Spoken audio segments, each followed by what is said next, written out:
On December 12, 2021, Formula One changed forever, and Lewis Hamilton was never the same again. The story begins far from the glare of Formula One's billion-dollar paddocks, on the edge of a Stevenage council estate where Anthony Hamilton worked 2 jobs and sold the family's garden furniture just to keep his son racing. Lewis Hamilton's earliest laps were not on pristine circuits, but on battered club tracks, his kart pieced together from second-hand parts and late-night repairs. The family car doubled as a team hauler, and nights in budget hotels became routine after long drives home from Rye House or Kimbolton. Local press clippings from the Stevenage Gazette in 1995 paint a picture of a boy whose speed forced adults to take notice, but whose family's resources never matched his ambition. The real turning point came on December 13, 1995, at the Autosport Awards in London. Hamilton, just 10 years old and fresh off a regional championship, walked up to McLaren boss Ron Dennis and told him he wanted to race for him one day. Dennis, taken aback by the confidence, promised to keep an eye on him. The handshake, caught in a brief televised moment, would become legend. Though the exact words exchanged have never been published, the impact was clear. That night, a pathway opened between karting obscurity and the highest level of motorsport. By the time Hamilton was on McLaren's radar, he had already won the British Cadet Karting Championship and collected enough local trophies to fill his bedroom. Yet every podium came with a price. Anthony worked overtime, the family scraped together travel money, and there was the constant threat that a single breakdown could end the dream. The Hamiltons' struggle was not just financial, it was the daily uncertainty of whether raw talent would ever be enough. But that handshake with Dennis was a signal to the racing world. The boy from Stevenage was not waiting for an invitation, he was seizing his own future. The next chapter would test just how far that determination could carry him. Subscribe for the next chapter in Lewis Hamilton's extraordinary journey. Hamilton's first Formula One season was a storm. No rookie had ever arrived with such speed or nerve. In 2007, he lined up against reigning champion Fernando Alonso and the ice-cool Kimi Räikkönen, yet from his very first race in Australia, Hamilton made the world watch. Podiums stacked up, 9 in his first 9 starts, a record untouched by any newcomer. But the championship came down to a razor's edge. After 17 rounds, Hamilton stood on 109 points, just 1 behind Räikkönen's 110. A gearbox glitch in China, a runoff in Brazil, tiny margins, brutal consequences. The final standings showed the cost of every lost second, every pit wall decision. 1 point separated Hamilton from the title, but the world had seen what he could do under pressure. The next year, the stakes only grew.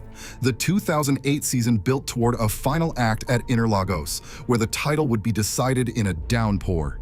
Hamilton arrived needing 5th or better to clinch the championship. The rain turned the track into chaos, and with 3 laps to go, he slipped to 6th out of the title. Massa crossed the line first, and for a moment, Brazil erupted, believing their hero had done enough. But Hamilton, on worn intermediates, hunted down Timo Glock on the last corner of the last lap, overtaking him in the wet to grab 5th place. The difference was 1.98 to Massa's 97.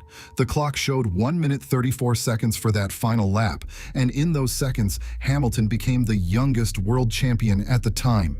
The world saw not just a prodigy, but a driver who thrived on the thinnest margins, under the heaviest pressure.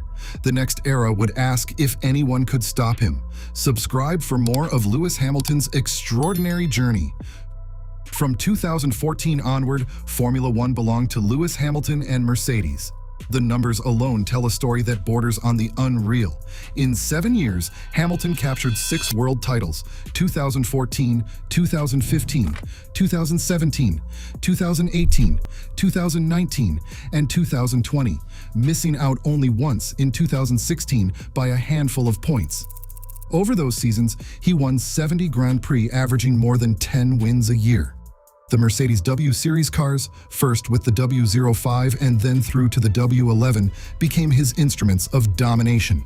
But it was qualifying where his edge was most pronounced. Hamilton claimed 72 pole positions between 2014 and 2020, converting nearly 70% of his qualifying sessions into a front-row start. In 2015, he took pole at 11 out of 19 races. In 2016, the number rose to 12, and in 2018, he matched that feat again. No other driver in the hybrid era came close to these figures. The championship margins stretched wider as Mercedes refined their power unit and chassis. In 2014, Hamilton finished 67 points ahead of Nico Rosberg. By 2020, the gap to second place Valtteri Bottas was 124 points, even in a season shortened by the pandemic. The consistency was relentless: 95 wins and 103 poles by the end of 2020, both all-time records. Each year, the world watched as Hamilton found new ways to extract performance, whether through tire management, late-braking overtakes, or reading the weather better than anyone else on the grid. Yet with every record, the question grew louder. Was it the brilliance of the driver or the might of the machine? The data, the wins, the polls, they made the debate impossible to ignore. Hamilton's era of supremacy forced the sport to confront its own limits, and the next chapter would demand an answer to the question every champion faces: how much of greatness can ever be separated from the tools that make it possible? Subscribe for the next turn in Lewis Hamilton's story. Inside the Mercedes garage, the debate never truly left the room. How much of this dominance belonged to Hamilton, and how much was the product of the machine beneath him? Engineers recall feedback sessions stretching into the night. Hamilton pored over telemetry, demanding adjustments for a single corner, a tenth of a second. James Allison, Mercedes' technical director, described Hamilton's ability to sense minute changes in aerodynamic balance as almost uncanny. The team's setup sheets from 2017 and 2019 show Hamilton requesting rear wing tweaks others could not feel, then converting them into pole positions by margins as slim as 0.03 seconds. Yet the numbers raise their own questions. During the hybrid era, Mercedes' qualifying advantage over the field averaged nearly half a second per lap, an eternity in Formula One. On Saturdays, Hamilton's pole laps often came with a gap that left rivals chasing shadows. In 2018, he outqualified his teammate Bottas by an average of 0.2 of a second. In 2020, the number grew even wider. Race pace deltas from FYA timing sheets show that, in clean air, the W11 was not just quick, it was untouchable. Still, engineers point to the feedback loop. Hamilton's relentless push for setup perfection drove upgrades. His tire management extended stints, and his wet weather calls, like the switch to intermediates at Hockenheim in 2019, turned chaos into victory. Jared Miller, a senior performance engineer, put it simply: you give Lewis a car, he gives you a result, but give him a say in the car and you get records. The data and the testimonies circle the same question: was it the driver or the machine? Every era of dominance invites doubt, but in the Mercedes years, the line between man and machine blurred until neither could be separated from the other. The answer would soon be put to the ultimate test. Subscribe for the next chapter in Lewis Hamilton's extraordinary journey. Lap 48 at Abu Dhabi.